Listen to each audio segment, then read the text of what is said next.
কিছুদিন আগ পর্যন্ত আমি একটা চাকরি করতাম, রোজ সকালে উঠতাম, রেডি হতাম, অফিসে যেতাম।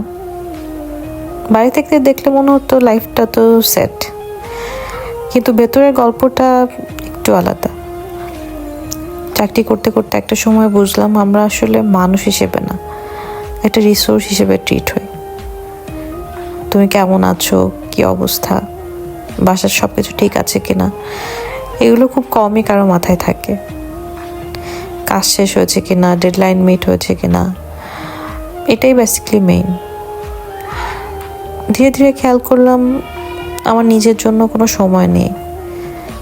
ঘুম থেকে উঠি কাজের চিন্তা নিয়ে, ঘুমাতে যাই কাজের ক্লান্তি নিয়ে। মাঝে মাঝে মনে হতো আমি কাজ করছি না, কাজটাই বেসিক্যালি আমাকে চালাচ্ছে। হ্যাঁ, এটা আমাকে স্যালারি দিচ্ছে, বাট আমি মানসিক শান্তি পাচ্ছি না। আর সবচেয়ে বেশি আমি যেটা মিস করি সেটা হলো ফ্রিডম। ইচ্ছা করলেই কোথাও যেতে পারি না, বন্ধুদের সাথে মিট করতে পারি না, বিশ্রাম নিতে পারি না। They always treat us like an employee, not a human. So অনেকে বলে চাকরি তো সবারই করতে হয়। হ্যাঁ, করতে হয়, আমিও করেছি, দীর্ঘ সময় করেছি। কিন্তু একটা সময় বুঝলাম নিজের লাইফের উপর নিজের কোনো কন্ট্রোলই নাই। তাহলে আমার এত দৌড়ানোর মানে কি? চাকরি ছাড়ার সিদ্ধান্তটা সহজ ছিল না, ভয় ছিল, অনিশ্চয়তা ছিল।